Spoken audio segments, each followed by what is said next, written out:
बिस्मिल्लाहिर्रहमानिर्रहीम। अस्सलाम वालेकुम दोस्तों, मैं फ़हीम अब्बास आप सब देखने वालों को खुश आमदीद कहता हूँ न्यूज़ कैफ़े में। और मुझे यकीन है कि आप सब खैरियत से हैं और आज के दिन का एक अच्छा सा आगाज़ कर चुके हैं।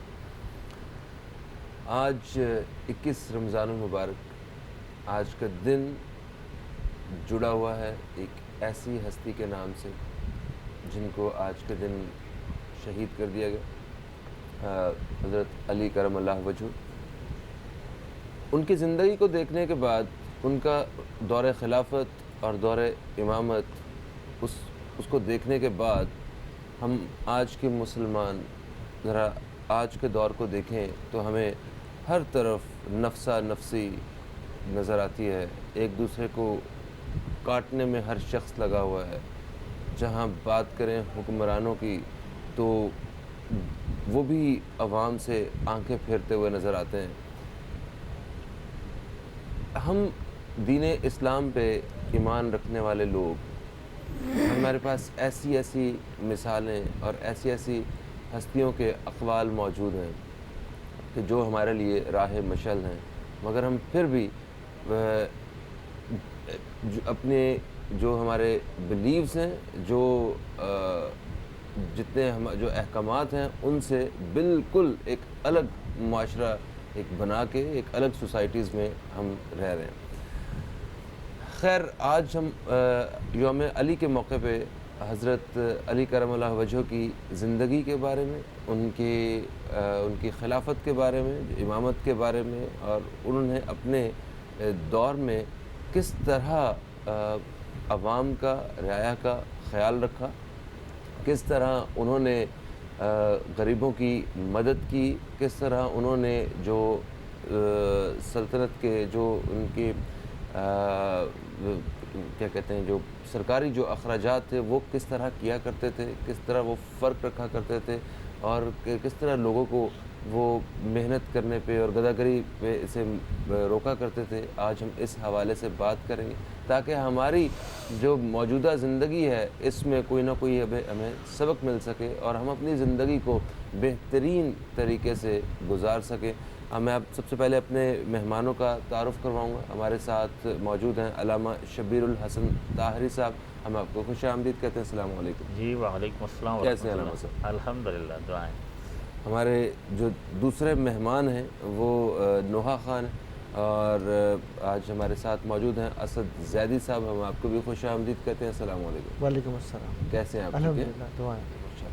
और हमेशा की तरह फ़ुरक़ान बॉबी तो मेरे साथ हैं ही। बॉबी अस्सलाम वालेकुम। कैसे? वालेकुम अस्सलाम। अल्हम्दुलिल्लाह, बिल्कुल ठीक। गुड, माशाल्लाह।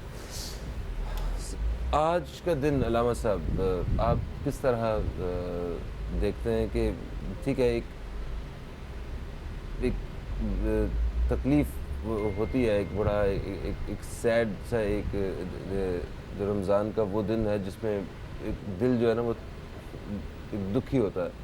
तो इस दिन हम हज़रत अली अलैहिस्सलाम के बारे में अगर बात करते हैं तो हमें सबसे पहले कौन सी चीज़ हमें अपने ऊपर तारी करनी चाहिए और हमें किस तरह जो है उनको फॉलो करना चाहिए कि हमारी अपनी ज़िंदगियां जो हैं वो बेहतरी की तरफ आएँ?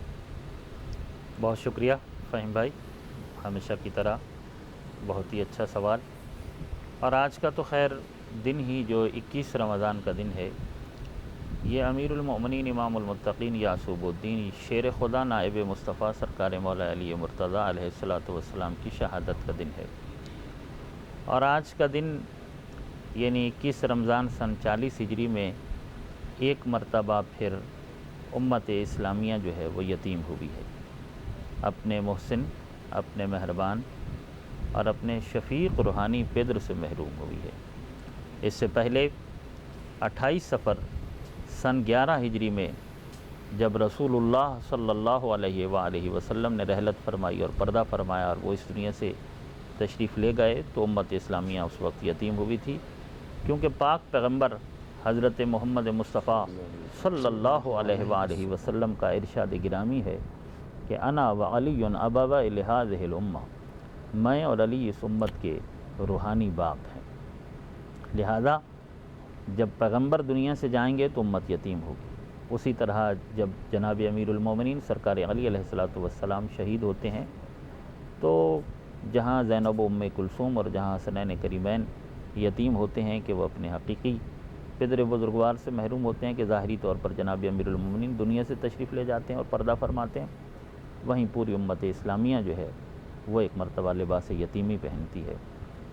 मौला मुत्तक़ियान सरकार अली अलैहिस्सलातु वस्सलाम की जो ज़ाहरी हयात मुबारका है वो 63 बरस पर मुहित है और इस 63 साला ज़िंदगी को हम दो हिस्सों में तकसीम कर सकते हैं। इस ज़िंदगी का एक हिस्सा वो है कि जो उनकी विलादत से लेकर विसाल रसूल तक का है, सही। अमीरुल मोमिनीन की ज़िंदगी का एक हिस्सा वो है, और दूसरा हिस्सा मौला मुत्तक़ियान की ज़िंदगी का वो है कि जब कायनात के रसूल रहमतुन लिल आलमीन हज़रत मोहम्मद मुस्तफ़ा सल्लल्लाहु अलैहि वसल्लम इस दुनिया से तशरीफ़ ले जाते हैं, यानी 28 सफ़र सन 11 हिजरी या बाज़ रिवायात के मुताबिक 12 रबीउल अव्वल सन 11 हिजरी, इसमें 10-12 दिन का फ़र्क है। जब पैगम्बर गिरामी इस दुनिया से चले जाते हैं तो उसके बाद दूसरा दौर है जनाब अमीरुल मोमिनीन की ज़िंदगी का, वो 21 रमज़ान 40 हिजरी कूफे में जाकर उस दौर का इख्तिताम पजीर हो रहा है। तो ये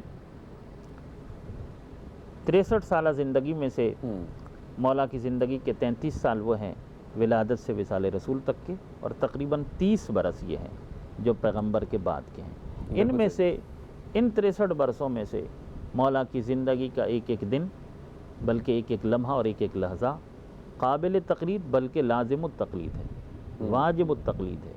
उम्मत के लिए लाजिम है, सरकार दो आलम की उम्मत के लिए लाजिम है कि पैगम्बर आज़म के बाद अगर कोई हादी आज़म है तो वो सरकार अमीरुल मोमिनीन हज़रत अली अलैहिस्सलातु वस्सलाम हैं कि जिन्हें कुरान मजीद ने शब हिजरत नफ्सुल्लाह और आयत मुबारक नफ्स रसूल करार दिया है। बिल्कुल सही।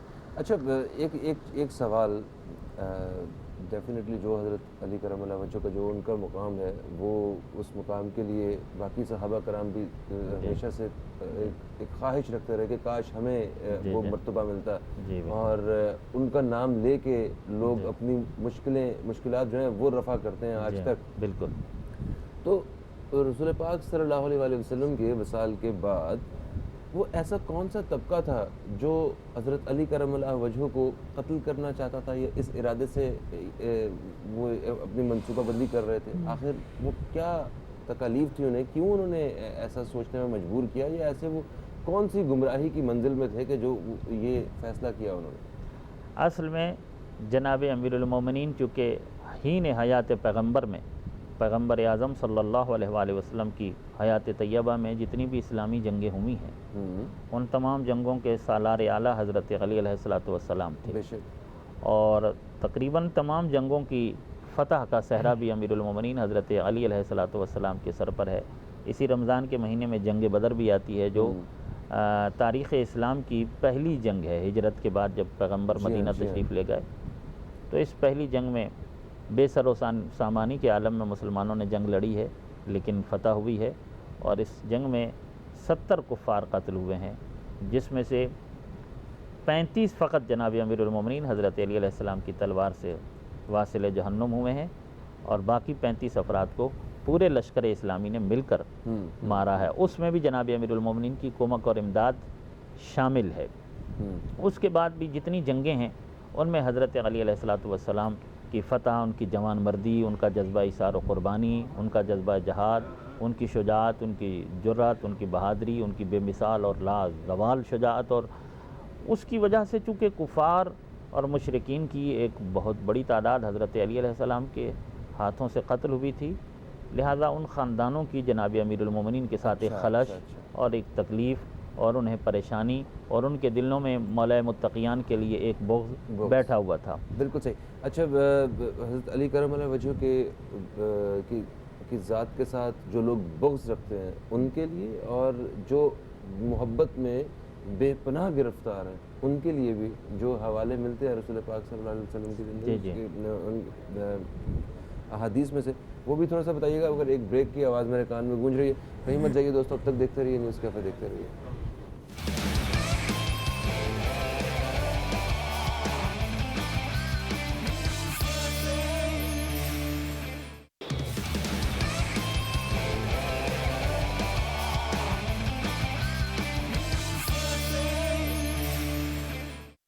वेलकम बैक दोस्तों, आप देख रहे हैं न्यूज़ कैफ़े। मैं हूं फ़हीम अब्बास और आज प्रोग्राम के इस हिस्से में हम बात कर रहे हैं यौम शहादत हज़रत अली अलैहिस्सलाम के हवाले से। वक्फे से पहले हम एक सवाल जो है वो छोड़ के गए थे अल्लामा शबीरुल हसन ताहरी साहब से, उसी के बारे में जानते हैं कि रसूल पाक सल्लल्लाहु अलैहि वसल्लम ने हज़रत अली करमल्लाहु वजहू के साथ बुग़्ज़ रखने वालों के बारे में क्या फरमाया जी। और उनकी मोहब्बत में बेपनाह गिरफ़्तार होने वालों के बारे में क्या फरमाया। ख़ास तौर पे ऐसे लोग जो उनसे मोहब्बत तो करते हैं मगर वो उन्हें माबूद भी समझ बैठते हैं, ऐसे लोग मौजूद हैं, बिल्कुल, ऐसा बिल्कुल। तबका मौजूद है। बिल्कुल, और बिल्कुल। कुछ लोग उस तबके में ना होने के बावजूद जी जी, इस हद तक चले जाते हैं, उनके बारे में क्या अहकाम हैं? बहुत ही अहम सवाल है आपका और इस वक्त माशरे की ज़रूरत है, लोगों तक ये पैगाम पहुंचना बहुत ज़रूरी है। जहाँ तक ताल्लुक़ है अमीरुल मोमिनीन मौला मुत्तक़ियान सरकार अली अलैहिस्सलाम की मोहब्बत का, तो मौला मुत्तक़ियान की मोहब्बत तो ख़ुद कुरान मजीद ने तकाज़ा की है कि इनसे मोहब्बत की जाए। सूरह मुबारक शुरा की आय मवद्दत कुल ला अस्अलुकुम अलैहि अजरन इल्लल मवद्दत फ़िल क़ुरबा। यह आयत उतरी कि हबीब इनसे कह दो कि मैं तुमसे इस तबलीग रिसालत पर उजरत का और तो कोई सवाल नहीं करता, मगर मेरी उजरत यह है कि मेरे क़ुरबा से मवद्दत करो। और शेख सलमान कुंदूज़ी ने जनाबियुल मवद्दत में लिखा, और भी बहुत सारे राइटर्स हैं शिया और सुन्नी जिन्होंने अपनी अपनी किताबों में लिखा है कि जब ये आयत नाजिल हुई तो सहाबा किराम ने पूछा कि या रसूल अल्लाह, वो कौन लोग हैं कि जिनकी मोहब्बत व मवद्दत आपकी उजरत है, आपकी रिसालत का अज्र है, अज्र रिसालत है, और हम पर लाजिम व वाजिब करार दिया गया है कि हम उनसे मोहब्बत व मवद्दत करें। तो पैगम्बर आज़म सल्लल्लाहु अलैहि वसल्लम ने इरशाद फरमाया कि वो अली, फ़ातिमा, हसन और हुसैन हैं कि जिनकी मोहब्बत मेरी रिसालत की उजरत है। ये बाकायदा नाम लिखे हुए हैं किताबों के अंदर, तो इसके ऊपर बहुत ज़्यादा तफसीलात भी हैं। और उसके अलावा पैगम्बर गिरामी ने बहुत सारे मकामात पर तकाज़ा किया है कि अली अलैहिस्सलाम से मोहब्बत की जाए, और अहले बैत अतहार की और पाक पैगम्बर हज़रत मोहम्मद मुस्तफ़ा सल्लल्लाहु अलैहि वसल्लम की आले पाक की मोहब्बत का तकाज़ा कुरान मजीद ने भी किया और ख़ुद पैगम्बर अकरम ने भी किया और बहुत ज़्यादा मकामात पर किया है कि इन्हें भूलना नहीं, इन्हें फरामोश नहीं करना, इनसे आगे नहीं बढ़ना, ये तुमसे ज़्यादा बेहतर जानते हैं और ये मेरी आल है, और इनका एहसास रखना, इनका ख्याल रखना, ये तुम्हारे हादी हैं, ये तुम्हारे रहबर हैं, तुम्हारे पेशवा हैं और तुम्हारे, तो बार बार कहा। और मोहब्बत और बुग़्ज़ के हवाले से पाक पैगम्बर का ये इरशाद बहुत ही मशहूर है, जो आम्मतुल मुस्लिमीन खासतुल मुस्लिमीन मुख्तलिफ़ मसालिक और मकातिब फ़िक्र की किताबों में मौजूद है, कि जिसमें अल्लाह के रसूल इरशाद फरमाते हैं कि या अलियो ला युहिब्बुका इल्ला मुमिनुन वला युबग़िज़ुका इल्ला मुनाफ़िक़ुन। ऐ अली, मोमिन के सिवा आपसे और कोई मोहब्बत नहीं करेगा, यानी आपसे मोहब्बत करेंगे जो तो वो मोमिनीन करेंगे। वला युबग़िज़ुका इल्ला मुनाफ़िक़ुन, और अब मुनाफ़िक़ के अलावा कोई आपसे बुग़्ज़ नहीं रखेगा, यानी आपसे जो बुग़्ज़ रखेगा उसको पैगम्बर ने मुनाफ़िक़ कहा। रसूल अकरम कहते हैं कि जो अली से बुग़्ज़ रखे वो मुनाफ़िक़ है, और जो अली से मोहब्बत करे वो मोमिन है। और एक और मकाम पर यूँ फरमाया कि या अली हुब्बुका ईमानुन व बुग़्ज़ुका कुफ़्रुन, कि अली आपकी मोहब्बत ईमान है और आपका बुग़्ज़ कुफ़्र है। यहाँ तक रसूल अकरम सल्लल्लाहु अलैहि वसल्लम फरमाते हैं, देखिए 3 चीज़ें हैं, एक है शिर्क, एक है कुफ्र और एक है निफाक। शिर्क क्या है? अल्लाह को माबूद न मानना या किसी को अल्लाह का शरीक करार देना, ये शिर्क है। परवरदिगार आलम अल्लाह रब्बुल इज़्ज़त वो वाहिद है, यकता है, अहद है, ज़मीन व आसमानों का और सारी कायनात का तन्हा एक अकेला अल्लाह ही खालिक है, वही मालिक है, वही कादिर मुतलक है और वही माबूद है, और उसके सिवा कोई लायक इबादत नहीं है। अब अगर कोई उसको अल्लाह का शरीक ठहराए तो ये मुशरिक हो जाता है, ये शिर्क है और ये बहुत बड़ा गुनाह है। अगर पैगम्बर अकरम हज़रत मोहम्मद मुस्तफ़ा सल्लल्लाहु अलैहि वसल्लम की नबूवत और रिसालत का कोई इनकार करे या उनकी नबूवत और रिसालत में कोई शक करे तो ये कुफ्र है। और हज़रत अली अलैहिस्सलातु वस्सलाम के साथ कोई बुग़्ज़ रखे या उनकी इमामत व विलायत को तस्लीम ना करे तो ये निफाक है। अच्छा, बुग़्ज़ मतलब इतनी बड़ी हस्ती के साथ क्या बुग़्ज़ रखा जा सकता है? मतलब आप किस तरह हमें बताएंगे, ब्रीफ़ करेंगे कि कौन कौन सी चीज़ें होती हैं, अगर ऐसा हमारे जहन में ख़्याल आए या हम इस तरह से सोचना शुरू हो जाएं तो हम उस बुग़्ज़ के दायरे में चले जाते हैं। जी बिल्कुल, देखिए बुग़्ज़ ये है कि किसी हस्ती के साथ कि किसी शख्सियत के लिए दिल के अंदर गुस्सा रखना और उससे नफ़रत करना, और उस नफ़रत को और उस गुस्से को और उस गज़ब को कीने की हद तक ले जाना और उसे दिल में हमेशा बिठाए रखना, उसे पसंद न करना, तो ये कहलाएगा कि ये बुग़्ज़ है।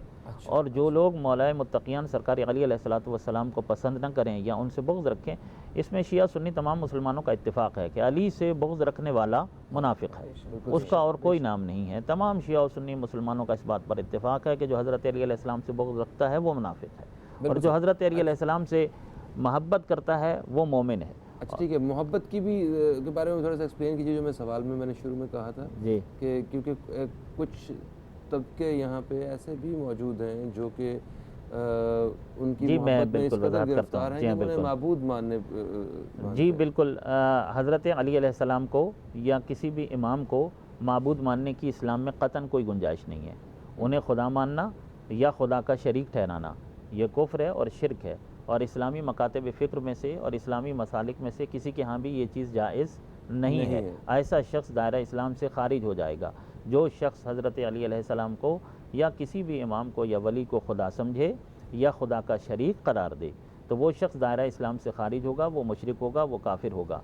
उसकी कतअन कोई गुंजाइश नहीं है। ये अल्लाह की मखलूक हैं, ये अल्लाह के बंदे हैं, अलबत्ता अल्लाह के चुने हुए हैं, ये अल्लाह के मुस्तफ़ा हैं, अल्लाह के मुर्तज़ा और अल्लाह के मुजतबा बंदे हैं, और खुदा का इनके ऊपर ख़ास करम है और इनायत है। अल्लाह ने इन्हें अज़मतें दी हैं, इन्हें फ़जीलतें दी हैं, इन्हें फ़ज़ाइल मनाक़िब और महासिन दिए हैं, इन्हें कमालात दिए हैं, और परवरदिगार आलम के महबूब बंदे हैं। इसमें कोई शख्स नहीं है कि 14 मासूमीन 14 मासूमीन अलैहिस्सलाम जो हैं, मोहम्मद वाले मोहम्मद अलैहिस्सलाम जो हैं, पूरी कायनात में अल्लाह को सबसे ज़्यादा पसंद है और अल्लाह को सबसे ज़्यादा महबूब है, और अल्लाह इनके बग़ैर राज़ी नहीं होता है।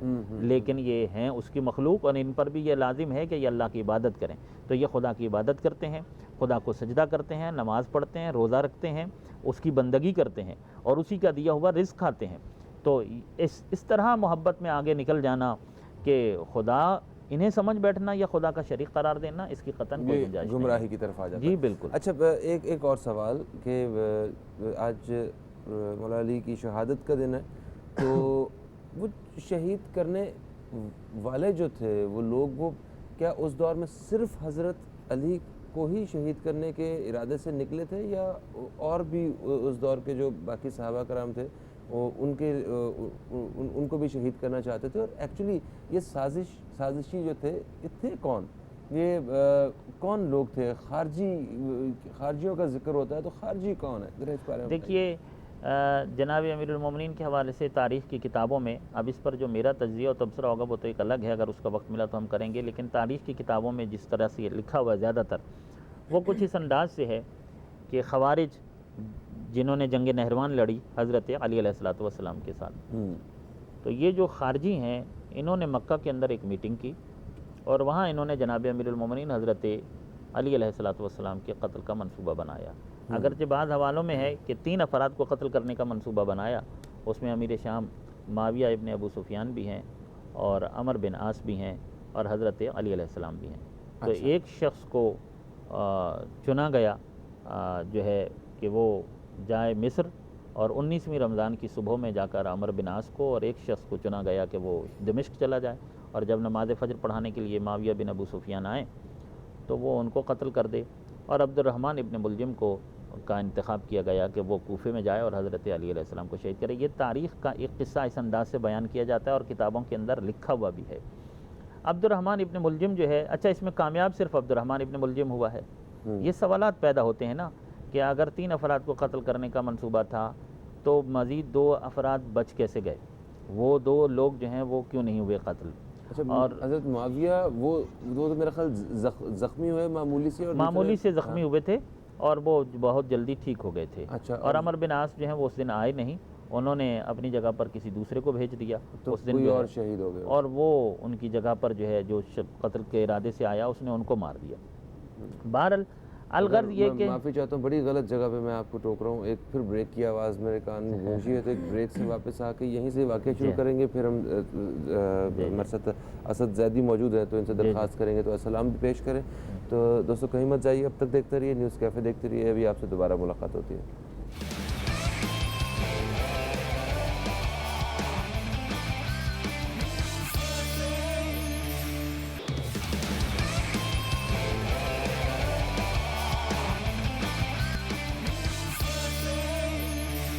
दोस्तों एक वक्फे के बाद फिर से आपको खुश आमदीद कहते हैं। आप देख रहे हैं न्यूज़ कैफ़े, और आज हम जिस मौजू पर बात कर रहे हैं अपने प्रोग्राम के इस हिस्से में, वह यौम शहादत हज़रत अली करमल्लाहु वजहू।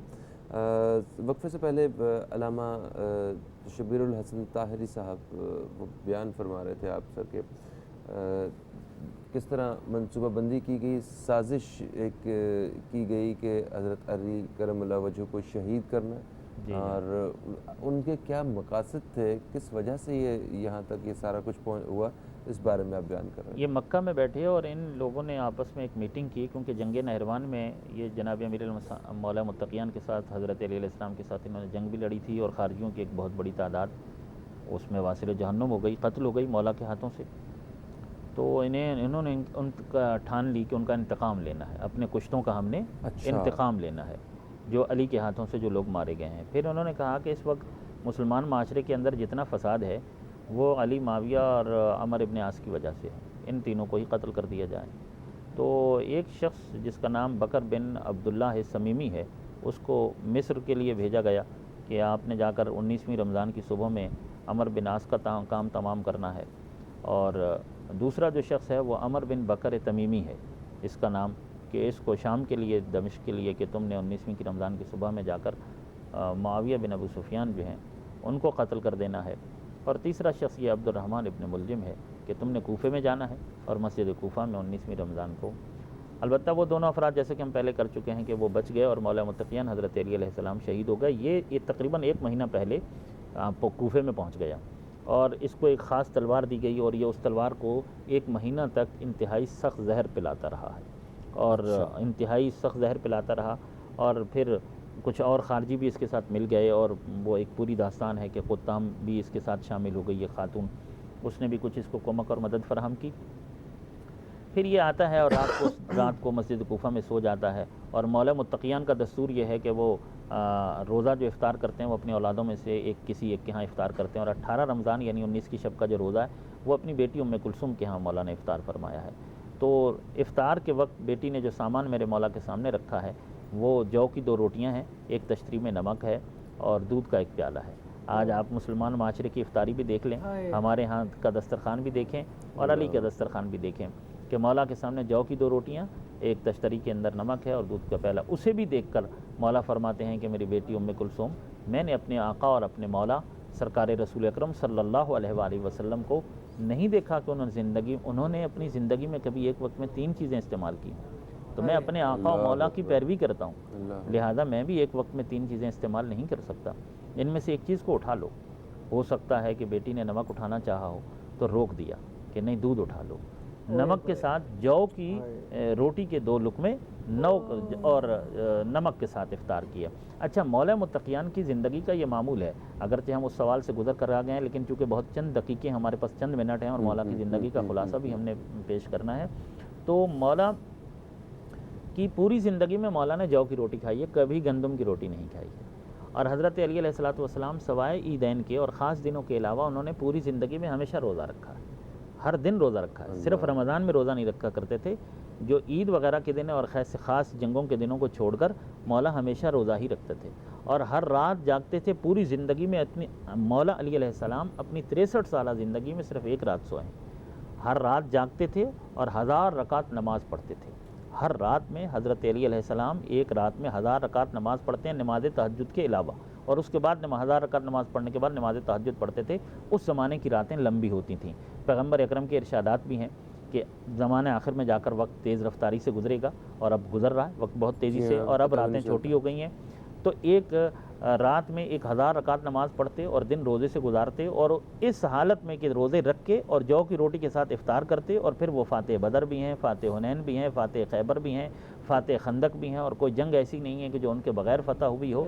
और शुजाअत उनकी ऐसी है कि ये कसीदा पढ़ा गया उनकी शान में खुदा और रसूल की तरफ से कि ला फ़तह इल्ला अली ला सैफ़ा इल्ला ज़ुल्फ़कार, कि नहीं है कोई जवान मगर अली और नहीं है कोई तलवार मगर ज़ुल्फ़कार। और जंग खैबर में पैगम्बर अकरम ने उनके लिए कहा कि ला उतय्यन राइता गदन रजुलन कर्रारन गैर फर्रार, फर्रार। जब 39 दिन हो गए और पैगंबर ने कहा था कि 40 दिन में हम फतह कर लेंगे, तो कहा कल मैं अलम उसे दूंगा कि जो मर्द होगा कर्रार होगा और गैर फर्रार होगा। युहिब्बुल्लाहु व रसूलहु, वो अल्लाह और अल्लाह के रसूल से मोहब्बत करता होगा, व युहिब्बुहुल्लाहु व रसूलहु, और अल्लाह का रसूल भी उससे मोहब्बत करते होंगे। और फिर जंग खैबर भी उनके हाथों से फतह हो गई, और फिर खंदक का मैदान आ जाता है। तो खंदक में जब जाते हैं अमर बिन अब्दवत के मुकाबले पर, मैं बहुत मुख्तसर करके कर रहा हूँ वक्त की कमी के बायस, तो पैगंबर कहते हैं कि बरदल ईमान कुल्ले इलल कुफ्र कुल, आज कुल्ले ईमान कुल्ले कुफ्र के मुकाबले बढ़ जा रहा है। और जब अमर बिन अब्दवत उनके हाथों से कत्ल हो जाता है, ये बहुत बड़ा काफिर था, 1000 अफराद के साथ तने तनहा अकेला लड़ा करता था, जब ये कत्ल हो गया तो उस वक्त पैगंबर ने कहा कि ज़रबत अली यौम अल खंदक अफ़ज़ल मिन इबादत सकलैन, कि अली की एक ज़रबत खंदक के दिन की जो है वो सकलैन की इबादत से अफजल है। तो ये मकाम है अमीरुल मोमिनीन का, मौला मुत्तक़ियान। ग़ज़वात का और उनकी शुजाअत का अगर जिक्र कर रहे हैं तो ये एक पहलू बताना बहुत ज़रूरी है कि हज़रत अली करमल्लाहु वजहू की तलवार ने सिर्फ उसी मुशरिक पे या उसी मुखालिफ पे वार किया कि जिसकी नस्लों में भी आगे कोई मुसलमान जो है ना उन्हें नज़र नहीं आया। जी हाँ, बिल्कुल बिल्कुल, यकीनन ऐसा ही है, वरना तो कोई बचता ही नहीं। लेकिन ये निगाह अली इब्न अबी तालिब थी कि जो आइंदा आने वाले शजरों को भी देख रही थी। जनाब अमीरुल मोमिनीन मौला मुत्तक़ियान हज़रत अली अलैहिस्सलातु वस्सलाम की तलवार वहीं चली है कि जिनकी नस्लों में आगे साहिबान इस्लाम और साहिबान ईमान ने पैदा नहीं होना था, और दुश्मनान यानी इस्लाम के और ईमान के पक्के दुश्मन थे, वही अली के हाथों से कत्ल हुए हैं। यानी जो इतना बड़ा सिफ़ात मुतज़ादा के मालिक हैं अली, सिफ़ात मुतज़ादा यानी वो सिफ़तें कि जो एक दूसरे की ज़िद हैं। वो ज़िद सिफ़तें अगर किसी शख्स में होती हैं तो एक होती है, दूसरी नहीं होती। मसलन अगर कोई शख्स बहुत ज़्यादा सख्त दिल हो या संग दिल हो तो वो नरम दिल नहीं हो सकता है। दोनों सिफ़तें एक दूसरे की ज़िद हो गई ना। अली जंगों में देखें तो बहुत सख्त दिल नज़र आते हैं, लेकिन यतीमों, बेवाओं और गरीबों और मिस्कीनों के दरमियान देखें तो उनसे बड़ा कोई रहम दिल नज़र नहीं आता। बेशक बेशक। तो मौला मुत्तक़ियान अपने दौरे खिलाफत के अंदर रात की तारीकी के अंदर जाते हैं और ज़रूरत का सामान गुरबा और फ़क़रा के यहाँ पहुँचाते हैं। मौला मुत्तक़ियान और ख़ुद खलीफतुल मुस्लिमीन और ज़ाहरी इक़्तिदार के ज़माने में भी वो लिबास पहनते हैं कि जिसे जगह जगह से पैबंद लगे हुए हैं। ख़ुद फरमाते हैं कि अब मुझे शर्म आती है कि इसे कैसे रफ़ू करवाऊँ, कि कोई जगह ऐसी नहीं कि जहाँ पहले रफ़ू ना हो चुका हो। इतनी सादा ज़िंदगी है अली की। थैंक यू सो मच, आप तशरीफ़ लाए। अभी प्रोग्राम के पहले हिस्से का वक्त अपने अख्ताम की तरफ है। मैं असद ज़ैदी साहब से दरख्वास्त करूँगा कि वो आज के दिन की मुनासबत से सलाम पेश करें, और इसके साथ साथ एक चीज़ और जिस चीज़ का हमें ख़्याल रखना है अपनी अपनी ज़िम्मेदारियों के हवाले से। अली करमल्लाहु वजहू की ज़िंदगी के बारे में पढ़ रहा था तो मुझे ये पढ़ के मैंने आज के माशरे को फ़ौरन रिलेट किया कि हज़रत अली करमल्लाहु वजहू वो बाज़ारों में जाया करते थे और कीमतों के बारे में वो देखा करते थे कोई ज़्यादा कीमत पे कोई सौदा तो नहीं बेच रहा है, कि कहीं उनकी अवाम को, उनकी रियाया को किसी किस्म की किसी परेशानी का सामना तो नहीं। तो किस कदर वो ख्याल रखते थे, हर जंगी अमूर हो, अवामी अमूर हो, मतलब अदालती अमूर हो, हर जगह वो अपने आप को अपनी ज़िम्मेदारियाँ सही अंदाज में पूरी करने की कोशिश करते थे। उनकी तरफ से कोशिश होती थी और हमारे लिए उससे बड़ी मिसाल कोई नहीं हो सकती।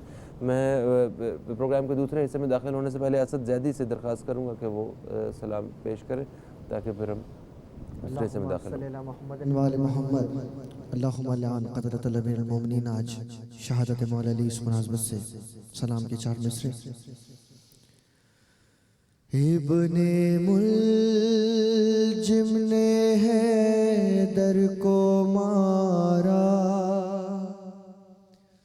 रोज़ेदारो क़यामत के दिन है,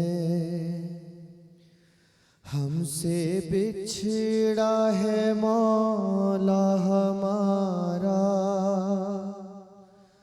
रोज़ेदारो क़यामत के दिन है,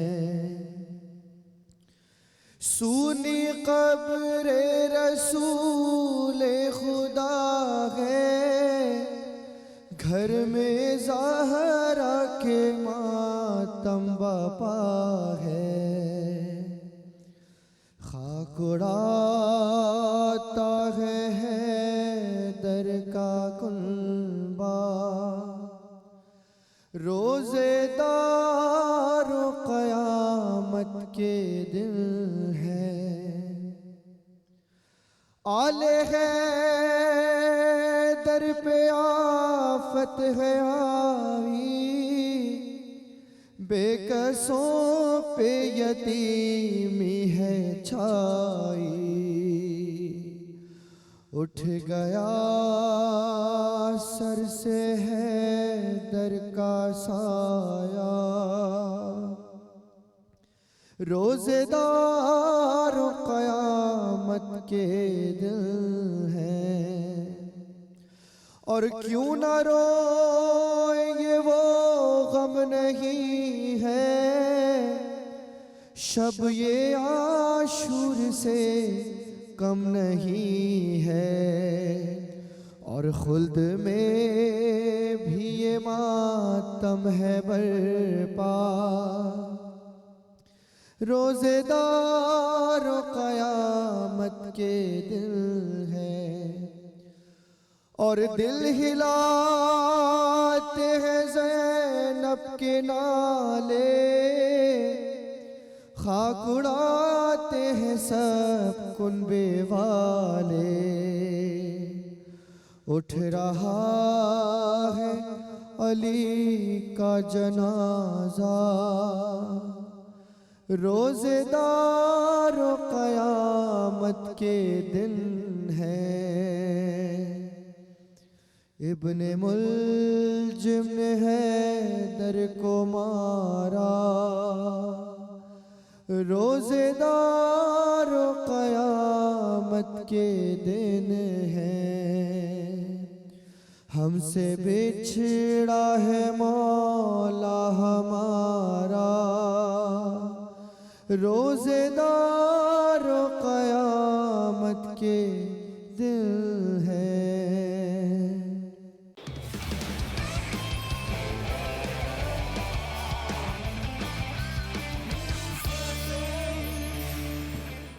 प्रोग्राम के दूसरे हिस्से में हम दाखिल हो चुके हैं। प्रोग्राम के दूसरे हिस्से में हम बात करेंगे एक बहुत ही अहम मौजू पे।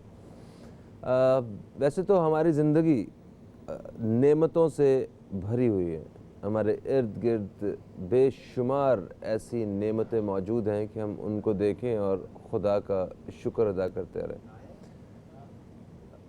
मगर हमारे जिस्म में अगर एक एक चीज़ है उसके भी हमें खुदा का शुक्र अदा करना चाहिए। अगर एक पाँव की छोटी उंगली का भी जिक्र करें ना हम, तो कि उसकी आखिर क्या ज़रूरत थी, तो उस पर भी जब चोट लगती है या कोई तकलीफ़ होती है तो ना हम चल सकते हैं ना हम जूता पहन सकते हैं। तो एक एक चीज़ अगर हमारी सही हालत में है तो हमें खुदा का शुक्र अदा करना चाहिए। ये इनडायरेक्टली सेहत के हवाले से आता है कि अगर हम सेहतमंद हैं तो हमें खुदा का शुक्र अदा करना चाहिए। मगर आज हम जिस्म के एक नहायत ही ज़रूरी उज़्व के बारे में बात करेंगे। हम आँखों की बात करेंगे कि आँखों की रोशनी ये कितनी अहमियत की हामिल है, और जो लोग आँखों की तकालीफ़ में मुब्तला हो जाते हैं उन्हें उसके इलाज के लिए क्या क्या रहनुमाई चाहिए होती है, और पाकिस्तान में ख़ास तौर पे आँखों की बीमारियों के हवाले से किन किन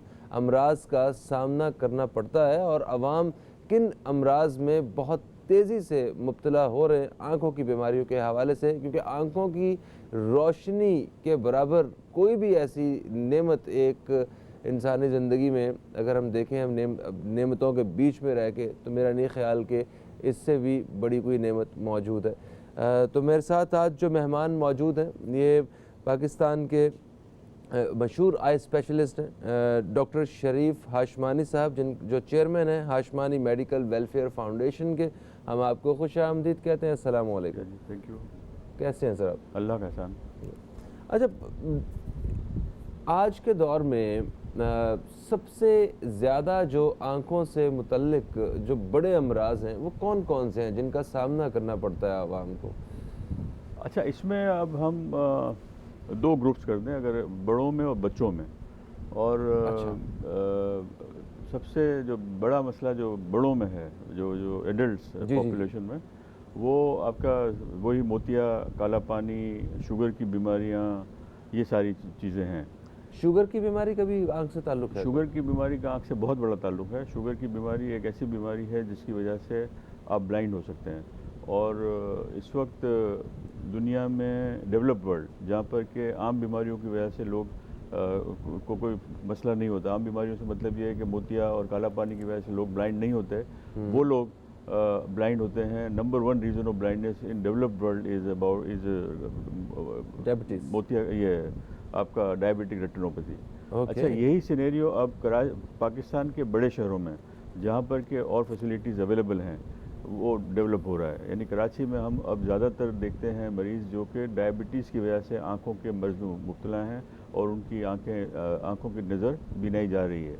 अच्छा, ये जो है प्रिवेंटेबल डिजीज़ है। प्रिवेंटेबल से मतलब ये है कि अगर डायबिटीज़ को कंट्रोल कर लिया जाए तो आपकी आँखों की बीमारी, आँखों का जो इन्वॉल्वमेंट है वो कम से कम हो जाता है। तो ये कैसे नज़र कमज़ोर होना शुरू होती है? बिल्कुल, नज़र कमज़ोर, आँख का पर्दा जो है, रेटिना जो है वो मुतासिर होना शुरू होता है और उसकी वजह से आपकी नज़र कमज़ोर होना शुरू होती है। और नज़र कमज़ोर होते होते आहिस्ता आहिस्ता आप बिल्कुल ब्लाइंड हो जाते हैं।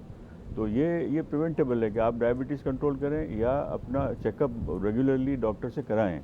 मसला हमारे पाकिस्तान में यह है कि अवेयरनेस नहीं है लोगों में ज़्यादा, और अवेयरनेस न होने की वजह से वो डॉक्टर के पास रुजू ही नहीं करते और वो उस स्टेज पर रुजू करते हैं जबकि काफ़ी नुकसान हो चुका होता है। जी हाँ, आई स्पेशलिस्ट के पास तो वैसे भी कभी कोई चेकअप के लिए नहीं जाता है, जनरल चेकअप के लिए तो कोई भी नहीं जाता। जनरल चेकअप के लिए अमूमन हमारे यहाँ एक बहुत बड़ा मसला ये है कि चश्मे की दुकानों पर जाकर हम अपने चश्मे का नंबर चेक करवा लेते हैं। जी। लेकिन अब सिनेरियो बेहतर हो रहा है पाकिस्तान में कि वहाँ पर भी ऑप्टोमेट्रिस्ट बैठते हैं जो आपकी आँख के पर्दे को चेकअप करके और डॉक्टरों के पास भेजते हैं। लेकिन ये अभी ये बहुत ही अर्ली स्टेजेस में है। इंशाल्लाह फ्यूचर में इसमें बेहतरी होगी। सही। ये इतना खूबसूरत नाम, इतनी खूबसूरत खुशबू और इतना ख़तरनाक मर्ज मोतिया।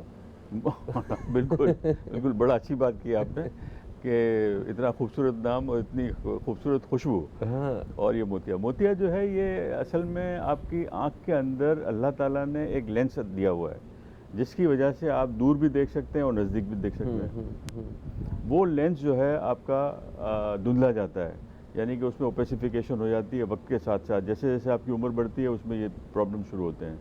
उस ओपेसिफिकेशन ऑफ लेंस को धुंधलाने का अमल जो है उसको हम कहते हैं कि मोतिया आ गया है। अच्छा। और ये तकरीबन आप समझें ऑलमोस्ट हर एक को, क्योंकि अब पाकिस्तान में आपकी ज़िंदगी की जो औसत उम्र है हमारी वो बढ़ती जा रही है उसकी वजह से, क्योंकि ये एज रिलेटेड प्रॉब्लम है मोतिया भी, तो उसकी वजह से जर्मनी जैसे मुल्क जहाँ पे कोई 88 और 92 साल औसत ज़िंदगी है, वहाँ पे मतलब वहाँ पे तो इतने मसाइल नहीं होंगे जितने। बिल्कुल उतने ही मसाइल हैं, लेकिन हमें नज़र इसलिए नहीं आता कि वहाँ पर अर्ली स्टेज में और रेगुलर चेकअप्स होते रहते हैं। अच्छा। तो इसलिए आपको हमें नज़र नहीं आते या वक्त पे क्योर हो जाती हैं चीज़ें। और क्योर भी हो जाती है। दूसरी बात यह है कि वहाँ पर ये मसला, जैसे मैंने पहले कहा कि ये मसला ही नहीं है मोतिया का, कि वो तो रेगुलर चेकअप के साथ जब भी होगा वो उम्र के अर्ली स्टेज में, यानी 50-60 साल में वो निकल भी चुका मोतिया उनका, और वो 88 साल 90 साल 100 साल की ज़िंदगी गुजारते हैं। सही। तो अच्छा, अगर एक दफ़ा ये मोतिया जो है ये निकाल दिया जाए, इसकी अगर ऑपरेट होता है ना इसका, तो अगर ऑपरेशन हो जाए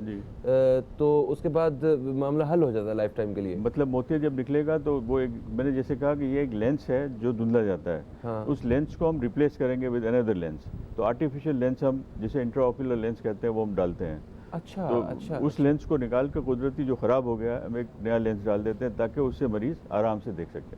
तो क्या ऐसा मुमकिन है एक बिल्कुल नया लेंस लगा दिया जाता है? बिल्कुल नया लेंस लगा दिया। और वो कभी उसे मुतासर नहीं होता है कोई भी मरीज़ के बाद में दूसरे वो आर्टिफिशियल लेंस फील हो रहा हो आँख में? नहीं, ये तो क्योंकि आपके जिस्म का एक हिस्सा बन गया ना, ये आँख के अंदर चला गया, तो that is part of your body. तो अब वो कभी भी आपको कोई प्रॉब्लम नहीं करेगा। बल्कि अब तो साइंस अब इतनी आगे जा चुकी है और पाकिस्तान में भी ये चीज़ें अब हम कर रहे हैं कि this is called refractive surgery. यानी कि आप अगर चश्मे का नंबर आपने पहना हुआ है और अगर आप चाहते हैं कि आपका चश्मे का नंबर ख़त्म हो जाए, तो इसके 2 तरीके हैं कि हम आपका या तो लेज़र कर दें, लेसिक, या हम आपका लेंस एक्सचेंज कर दें कि आपका लेंस जो कुदरती लेंस है वो निकाल दें और दूसरा लेंस अप्रोप्रिएट नंबर के डाल दें ताकि आप चश्मा फ्री हो जाए। अच्छा, ऐसा भी मुमकिन है? This is refractive surgery. Yes, बिल्कुल ये हो रहा है। अच्छा, ये हो रहा है। Very nice. तो इससे उन बच्चियों को फ़ायदा हो रहा है जिनके नंबर बहुत ही ज़्यादा हैं। मसलन अगर किसी बच्ची का नंबर जैसे हम कर रहे हैं तो 9 से ज़्यादा है या 10 से ज़्यादा है और जिसको लेसिक हम नहीं कर सकते, बच्चियों के नंबर बाज़ वक़्त बच्चों के हमने देखे 18-20 तक नंबर होते हैं, तो उन नंबर्स वाले बच्चे क्योंकि टोटल ब्लाइंड होते हैं विदाउट ग्लासेस वो, तो उनका हम लेंस एक्सचेंज करते हैं कि उनका आप लेंस निकाल दें, दूसरा लेंस डाल दें और विदाउट ग्लासेस वो फिर देखते हैं। तो वो बच्चे जिन्होंने कभी 15 और 18 नंबर के चश्मा पहनकर देखते थे, वो बगैर चश्मे के देखते हैं। अरे वाह तो वाह, ये रिवॉल्यूशन है। हाँ, ये नो डाउट, नो डाउट, ये तरक्की का वो दौर है कि जिससे सबसे ज़्यादा मेरा ख्याल हम फ़ायदा उठा रहे हैं। आज का इंसान सबसे ज़्यादा मेरा ख्याल साइंस का फ़ायदा उठा रहा है। बिल्कुल बिल्कुल फ़ायदा उठा रहा है। और पिछले बल्कि ये 20-25 साल से साइंस ने इतनी आय के शोबे में इतनी ज़्यादा तरक्की की है, बल्कि सारे शोबों में तरक्की हुई है। मेडिकल के हर फील्ड में तरक्की हुई है, लेकिन आय में बहुत ही ज़्यादा तरक्की हुई है कि आप एक ज़माना था कि जब मोतिया का ऑपरेशन होता था तो मरीज़ को हम 7 दिन तक लेटे रहने के लिए कहते थे, स्ट्रेट बिल्कुल, खाना नहीं है, नहाना नहीं है, 7-7 दिन तक लेटा रहता था। आज यह है कि ऑपरेशन कराता है, घर चला जाता है और दूसरे दिन ऑफिस ज्वाइन कर लेता है। उन दिनों तकलीफ भी होती होगी, बिल्कुल तकलीफ होती थी, 7 दिन, इसीलिए और उसमें सक्सेस रेट भी कम होता था जो आज है। आज 100%, तकरीबन 99% सक्सेस रेट है। अच्छा, काला पानी क्या है? ये तो काला पानी जो है असल में एक मिसनोमर, मतलब गलत नाम दिया गया है कि आप काला पानी, हम लोगों ने नाम दिया हुआ है, ये शुरू से चला आ रहा है, तो अब उसको किसी ने चेंज करने की कोशिश भी नहीं की। काला पानी तो चल रहा है, चलते रहे। काला पानी असल में आपके आँख का, जैसे हमारा ब्लड प्रेशर होता है ना, हाँ। ऐसे आँख का प्रेशर होता है। अच्छा। वो आँख का प्रेशर अगर एक ख़ास प्रेशर होता है, जैसे कि आपका ब्लड प्रेशर होता है 120/80, सही है। इसी तरह आँख का प्रेशर होता है कि अगर 21 से नीचे है तो हम कहते हैं कि आप नॉर्मल आपका प्रेशर है, और अगर 21 से ऊपर है तो हम कहते हैं कि आपको काला पानी है। तो काला पानी जो है, अगर प्रेशर ज़्यादा है तो उसकी वजह से आपके पर्दे पर ख़राबी होती है और आहिस्ता आहिस्ता आप ब्लाइंडनेस की तरफ जाते हैं। एक बड़ा ख़तरनाक मर्ज़ है, और 40 साल की उम्र के लोगों में तकरीबन 3% लोग ऐसे हैं जिनको ये मर्ज़ होता है। तो वो 3% लोगों को हमें देखना है, या इन लोगों को 40 साल, मतलब मेरा मशवरा ये है कि 40 साल की उम्र में इन लोगों को, हर आदमी को अपनी आँखें चेक करवानी चाहिए। अच्छा, तो बिल्कुल सही हो गया। ये तो हमने जो बड़ों के जो अमराज थे, जो जिसमें मुब्तला होते हैं एडल्ट्स, उसके बारे में जिक्र किया। बच्चों को किन अमराज का सामना है, ज़रा ये भी बताइए थोड़ा। बच्चों में सबसे पहला जो मसला है, बच्चों में आपका जो नौज़ायदा बच्चे हैं, वो बच्चे जिनकी जो वक्त से पहले पैदा हुए हैं और जिनकी वज़न पैदाइश के वक्त 1.5 किलोग्राम से कम है, 1500 ग्राम से कम है, और जिनको ऑक्सीजन मिलती है पैदा होने के बाद, ये बच्चे, ये 3 कंडीशन जिनमें हैं, वो बच्चे जो है ये ब्लाइंडनेस की तरफ जा सकते हैं। तो सबसे पहला मसला जो ये है कि बच्चे, जो नौज़ायदा बच्चे हैं, जिनको वज़न कम है और जो वक्त से पहले पैदा हुए हैं और जिनको ऑक्सीजन मिली है, इनकी वालिदैन को चाहिए कि उनका फ़ौरन आई चेकअप करवाएं, इसलिए कि ये बच्चे हैं जो कि ब्लाइंड हो सकते हैं। फिर इसके बाद जब थोड़े से बड़े अगर बच्चे हो जाएं तो इसके बाद आप देखेंगे उनकी आँख टेढ़ापन होना जो होती है, जो स्क्विंट कम करते हैं, तो ये बच्चे जो हैं, इनकी आँख में बाज़ों का 90% केसेस में तो चश्मा ही होता है कि चश्मे की वजह से उनकी आँखें टेढ़ी होती हैं और ठीक हो जाती हैं, लेकिन बाज़ों का बड़े ख़तरनाक अमराज होते हैं। चश्मा लगाने से उनकी आँखें ठीक हो सकती है, इसलिए कि बाज़ों का ये नंबर्स की वजह से आपकी आंखें कमज़ोर हैं, उसकी वजह से आंखें टेढ़ी हो रही हैं, तो उनको हम अगर चश्मा दे दें तो उनकी नज़र ठीक हो सकती है। तो ये उम्र है वक्त पर। और दूसरी बात यह कि अगर आप नहीं देते तो उनकी एक आंख कमज़ोर हो जाती है, जिसे हम कहते हैं कि सुस्त आंख, एक आंख से वो फिर बच्चे कम ही देखते हैं। तो ये हमारे माशरे में ये भी एक मर्ज़ बहुत ही ज़्यादा है, क्योंकि वो वक्त पर उनका इलाज नहीं हुआ और उसकी वजह से उनकी एक आंख कमज़ोर रह गई। बिल्कुल सही। अच्छा, एक कॉलर हमारे साथ है, ज़रा इन्हें शामिल कर। जी। अस्सलाम वालेकुम जी, कौन है हमारे साथ? अस्सलाम वालेकुम जी, रिजवान वाहिद बोल रहा हूँ जी, बुरेवाला से। बुरेवाला से रिजवान साहब, आपको खुश आमदीद कहते हैं, क्या कहेंगे दोस्त? Thank you so much. सबसे पहले तो मैं आपको इस अच्छे प्रोग्राम करने की मुबारकबाद देता हूँ। डॉक्टर साहब ने जिस तरीके बताया कि जिन बच्चों के लेंसेज बहुत ज़्यादा नंबर हाई होते हैं उनका ट्रीटमेंट मौजूद है। तो मेरा असल में बेटा है, तकरीबन उम्र है उसकी 9 साल, तो उसके एक साइड है 6 है और 4 सिलेंड्रिकल है और एक्सिस का भी इशू है। दूसरा -8 है और 4 सिलेंड्रिकल है, वो तकरीबन 12 नंबर या 10 नंबर के करीब जाके बन जाता है। ये भी डॉक्टर ने कहा कि यहाँ इससे भी ज़्यादा है, लेकिन इन द मीन टाइम हम यही दे कर सकते हैं। तो उस सिलसिले में पूछना था, क्या उसका ट्रीट मुमकिन है? ठीक है, हम अभी इस हवाले से दूसरा सर ये भी था, ये अभी ग्लाइकोमा की इन्होंने बात की है, तो मेरा आई बॉल प्रेशर जो है ना मोस्टली 18, 19, 20 तक रहता है। मैंने अपना क्या कहते हैं OCT भी करवाई है, तो उसमें जो CTC है, डिस्क CDR है, वो थोड़ा सा बढ़ा हुआ है। तो वो डॉक्टर कहते हैं कि फिलहाल आप जो है ना इसी को मेंटेन रखें, आई बॉल प्रेशर बार बार चेक कराते रहें, उसके लिए कोई प्रिकॉशन मेजर जो है ना मेरे लिए सजेस्ट करना चाहें तो वो काइंडली बता दें। और अगर मैं अपने बेटे को ट्रीटमेंट करवाना चाहूँ इन्हीं के थ्रू तो उसका क्या प्रोसीजर होगा? ठीक है, ठीक है, ठीक है। बहुत शुक्रिया रिजवान साहब, आपने बुरे वाला से कॉल किया। काफ़ी सारे सवाल थे वो जिनको मुझे तो बिल्कुल समझ नहीं आई क्या बात हो रही थी। मैं समझा देता हूँ आपको भी। अच्छा, पहला सवाल इनका ये था कि इनका बच्चा है 8 या 9 साल का जिसके के नंबर हैं -8 -4 और सिलेंड्रिकल नंबर थे और ये चाहते हैं कि उससे चश्मा हट जाए। तो इनको मेरा मशवरा पहला ये पहले तो रिजवान आपके बच्चे का इलाज हो सकता है, और लेकिन उसको ये एज में हम नहीं करेंगे, ये तकरीबन 18 ईयर्स की एज में हम जाकर इनका ये नंबर ख़त्म कर सकते हैं। लेकिन इस वक्त आप ये करेंगे कि उनकी, जैसे आपने अपनी OCT कराई है, ऐसे बच्चे की टोपोग्राफी कराई है। टोपोग्राफी का मतलब ये है कि आँख के कॉर्निया का वो मेजरमेंट लेते हैं और सारा करते हैं। तो किसी से भी कहेंगे, किसी आई स्पेशलिस्ट है तो वो आपकी टोपोग्राफी करके देगा। टोपोग्राफी पर ये देखना है कि अल्लाह ना करे उसके कोई और ख़राबी तो नहीं है, ये नॉर्मल नंबर्स हैं या और कोई आँख के कॉर्निया के अंदर कोई ख़राबी पैदा हो रही है। तो अगर उसमें कोई ख़राबी है तो उसका इलाज अभी होगा। तो ये बहुत ही, क्योंकि जो नंबर आप बता रहे हैं काफ़ी ज़्यादा है और ये डेंजरस भी हो सकता है। पहली बात तो ये बच्चे के मुतालिक हो गई। टोपोग्राफी करके वहाँ पर आपके बुरेवाला में माशाल्लाह काफ़ी आई स्पेशलिस्ट हैं, उनको दिखाइए। दूसरा आपका सवाल जो है कि आपका जो CDR रेशो जो है ज़्यादा है, तो अगर ब्लड आपने कहा आपने OCT कराई है, मेरा मशवरा ये है कि आप साथ में एक फील्ड टेस्ट भी करवाइए, इसलिए कि OCT जो है वो स्ट्रक्चरल चेंज बताती है और फील्ड टेस्ट जो है वो आपको फंक्शनल चेंजेस बताते हैं। तो कोई फंक्शंस में तो ख़राबी नहीं हुई वो देखने के लिए आप अपनी ये फील्ड टेस्ट करवाइए, और फील्ड टेस्ट कराने के बाद अगर आपका प्रेशर नॉर्मल रहता है 18-19 और आपके फील्ड में कोई चेंज नहीं आई तो कोई परेशान होने की ज़रूरत नहीं, इसकी कोई इलाज करने की भी ज़रूरत नहीं है, और फिर हर 6 महीने के बाद आप फील्ड टेस्ट करवाते रहिए। बिल्कुल सही हो गया, बिल्कुल ठीक हो गया जनाब।